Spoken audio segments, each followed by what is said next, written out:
I have worn this Leatt 9.5 carbon helmet for 3 BDRs and thousands of miles over the last 6 months. I know I have a tendency to be hyperbolic. Everything is my favorite ever or the best thing ever. I understand that. So I want to make it perfectly clear to you that I'm not doing that. I'm not exaggerating when I say this is my favorite adventure motorcycle helmet ever.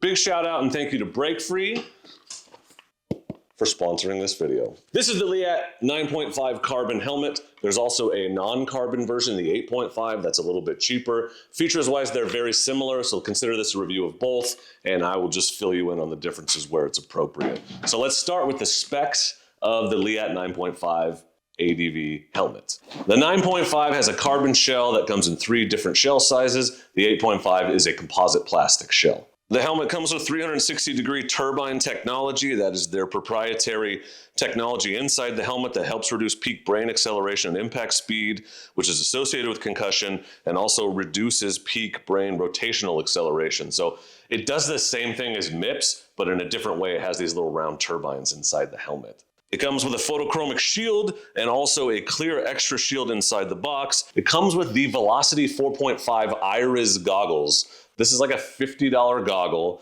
and they're actually bulletproof, technically, if you look at their marketing material. Now, they shot it with a .22 short, but it still literally stopped a bullet. So I think if it can stop that, it can stop a rock coming off your buddy's tire. So these are actually great goggles, and again, some of the best I've ever used. It comes with a pin lock visor. The 9.5 has the Fidlock magnetic closure system for your strap. The 8.5 doesn't have that. Wind tunnel tested. The shell design supposedly significantly reduces drag and lift versus other brands. It has a chin curtain and cheek pads that seal around the neck for noise reduction, a quick release shield for off-road use, the extra wide eye port for goggles. It's compatible with aftermarket communication devices like the Cardo here, and there's a lot of concessions made to make that more useful, which we'll talk about in a minute. Antimicrobial and washable liner and cheek pads. The cheek pads are emergency quick release cheek pads. It is ECE 2206 rated and DOT. The 9.5 comes with this helmet carry bag. This is a very nice helmet carry bag. The 8.5 comes with a standard bag. The 9.5 comes with this fancy one. And MSRP for the 9.5 is $879 and $659 for the 8.5. The biggest differences between the 8.5 and the 9.5 are the 8.5 doesn't come in carbon, it's plastic. There are different colorways available. The carbon is pretty much just black. There's no Fidlock strap on the 8.5. It comes with a different helmet bag. And the goggles you get with the 8.5 don't have the iris lens that these do. Otherwise, they're functionally the same. Oh, and the 8.5 is 4 ounces heavier. So let's start with the pros. What do I like about this setup? There's a lot. It's an incredible value for the price, particularly when you compare it to comparable helmets for about the same price. So you get the helmet, you get that photochromic shield, you get the pin lock shield, the visor's pin lock ready, you get the Iris goggles, these are like a $50 goggle, and you get their premium helmet bag, which is like $45 if you buy it by itself. So there's a lot of value in the box that you just don't see with other brands, or that I haven't seen with other brands. They'll do stuff like the pin lock and the photochromic, but I've never seen a bag and goggles like this included in the setup. And also, when they include the goggles, lets you know that they really intend for you to use this helmet with goggles, which is very useful when you're riding off-road. Some ADV helmets say they're goggles compatible, but they're not really. It doesn't fit very well. This is the most comfortable helmet I've ever used. This is somewhat subjective, but stay with me. I've used the Shoei, I've used the Climbs, I've used Bell helmets, I've used Alpine Stars helmets, and all of those helmets, until this one, have given me a pressure point right here on the front of my forehead after about 2 or 3 hours. Some of them take longer, some of them I get it right away, but I always, at the end of the day, I'm shifting my helmet around uncomfortably, trying to reduce the pressure on that pressure point. I have worn this helmet for hundreds of hours at this point, 3 BDRs, like I said, all day riding, and it has never been uncomfortable to me. That right there is reason enough to buy this helmet. That is why it's my favorite helmet. I'll go through all the other things I like, but this helmet is the most comfortable helmet I've ever used. Period, hands down.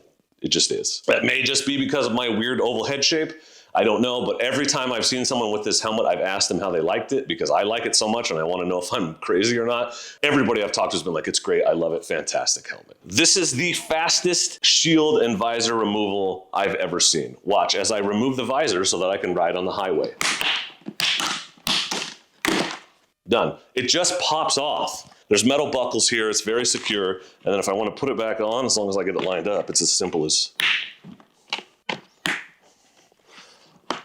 So for example, on the way to Idaho, I popped that off because it was a 500-mile ride, stuck it in my dry bag, and then when we got to the off-road section, I just popped it back on. The toolless shield removal actually works.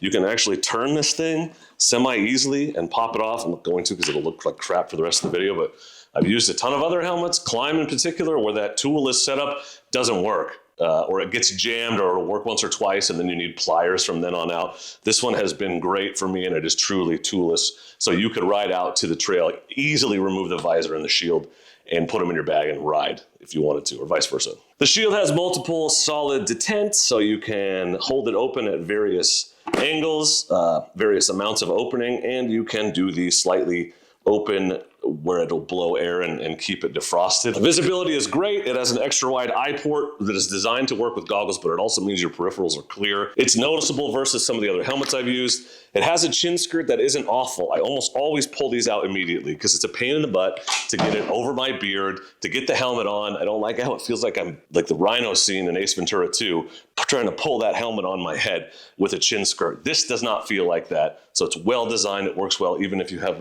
a bushy beard. The fidlock setup, man, I did not know how much I was gonna like this, but I don't know about you, but I stop and do stuff with my cameras and whatever on the side of the road, throw my helmet on and start riding and realize I haven't buckled my chin strap a lot. And in the past, I've had to just pull over, pull my gloves off, stop everything I'm doing completely to put that chin strap back in. With this fidlock, you can do it with gloves on, and I've even done it, don't do this, while riding. Two-handed, boop, it's that quick back to the handlebars. So that fidlock is a great feature. It is only available on the 9.5, so that's worth considering, but I really like it. So most helmets have speaker cutouts inside, right, where you're supposed to put the speakers in the EPS foam. This has that for the Cardo that I've been running.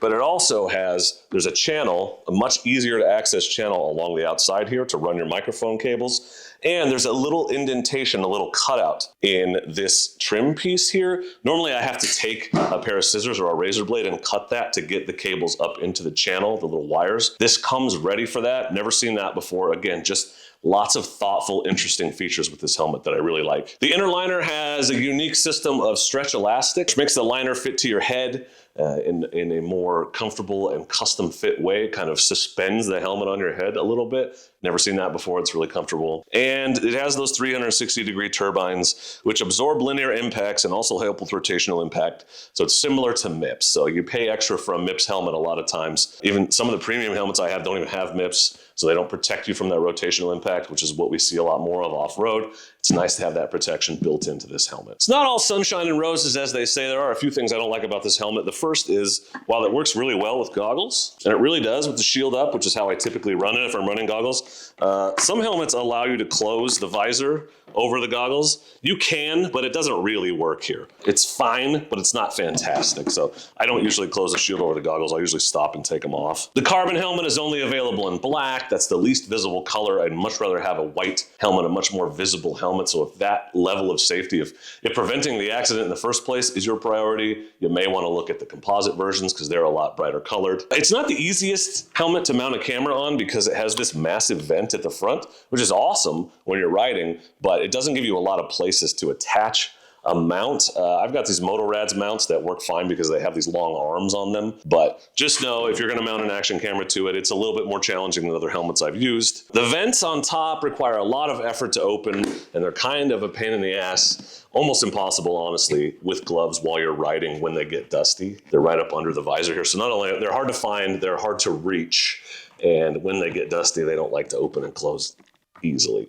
Geez, I can't even get that one back open. So you gotta keep your helmet clean. And the most obvious con is this helmet is not cheap. It's in line with other premium brands. It costs what a nice expensive helmet costs, but $900 is a lot of money to lay out for a helmet. Buy once, cry once maybe, but you can get a very nice helmet for a lot cheaper than that. So the big question people are gonna ask is, Do you need the 9.5? Do you need to spend the extra $200 to upgrade to the 9.5? Is the 8.5 just as good? And I will say the differences are minor. I like the fidlock a lot. It's a little bit lighter, but 4 ounces is not a huge deal. The goggles are a little better, and the colorways are not as good, in my opinion, on the 9.5. So you can save $200, get the 8.5, be just as safe, and have a negligible difference in weight, but it will be a little bit slower to take the helmet on and off. Is that worth the extra $200? Maybe if you want the most top of the line helmet, if you just don't mind paying the extra to get the nicest helmet that you can, but there's a lot of value in the 8.5, and if I was paying out of pocket for it, I would probably lean towards the 8.5, not knowing the difference and how nice the fidlock is.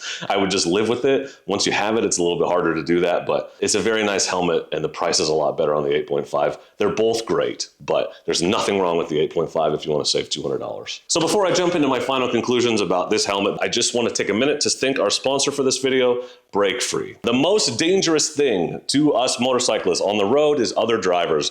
I worry a lot more about them than anything else I'm likely to encounter. I'm far more likely to get into a very dangerous, maybe even fatal accident on the road on the way to the woods than I am while I'm riding in the woods. And so I've done thousands of miles with this helmet, and for most of them, this Break Free unit has been securely attached to the back of it. So this is a very simple and obvious item. It has a battery, you charge it, it has a simple mounting system, works with any helmet, and how it works is there's an accelerometer. So no app, no connecting it to your bike, none of that. You just put it on your helmet, turn it on and ride, and it detects when you slow down, both from downshifting and from braking. This unit can literally save your life. It's quick and easy to use. It sells itself because it's just such a simple and elegant solution for getting your brake lights up higher where drivers are supposed to be looking and not just relying on the very small taillight very low down on the back of your motorcycle. Increase your visibility and your safety. It's not an expensive item, and you can save $10 with promo code DORK in the road. I will put a link in the description so you can check it out. But thanks to Break Free for sponsoring this video. Very happy to have this on the back of my helmet. So what is my final conclusion? Well, I have to admit, as an American, I wasn't very familiar with Leatt as a brand. So when I first saw this helmet at AIM this year at the American International Motorcycle Expo, I immediately ran to their booth to ask if somebody there would send me one. And after doing so, I spent a little time talking to people and looking into the history of the company.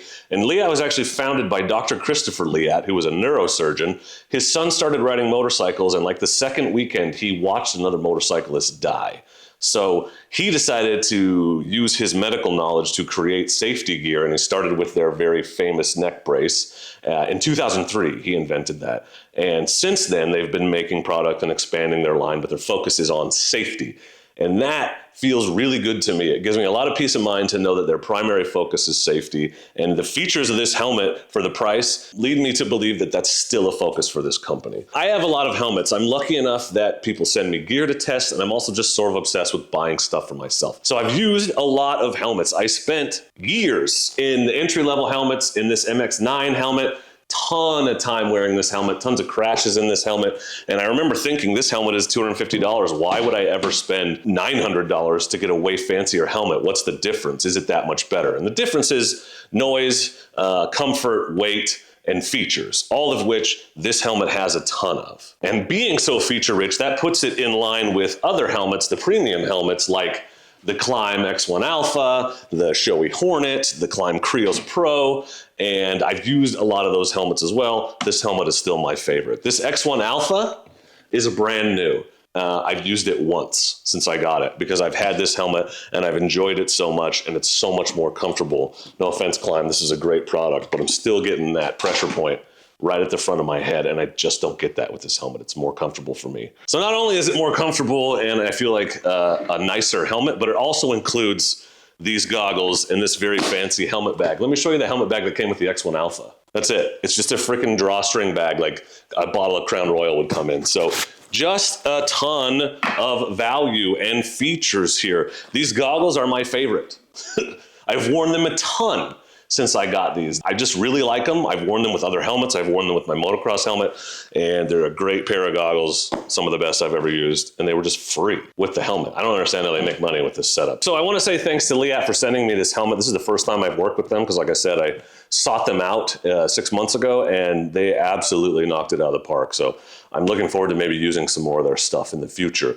But don't rely on my opinion if you're thinking about making a purchase. Please, if you've used a Leatt 9.5 or 8.5, let us know in the comments how it's been for you. A lot of people are going to find this video trying to make a buying decision, and it would be great for them to hear from people who have actually used and lived with these helmets before they decide whether or not to pick one up. I will put links to both helmets on Rocky Mountain's site in the description. Those will be affiliate links if you want to support the channel, if you decide to make a purchase, but it's also available everywhere, you know, Revzilla, all over the place. So it's a great helmet. I highly recommend it. My favorite helmet, not being hyperbolic when I say that, and I know that you'll enjoy it too if you decide to get one. Thanks again to Break Free for sponsoring this video, and thanks to all of you for watching, and please do not forget to be excellent to each other.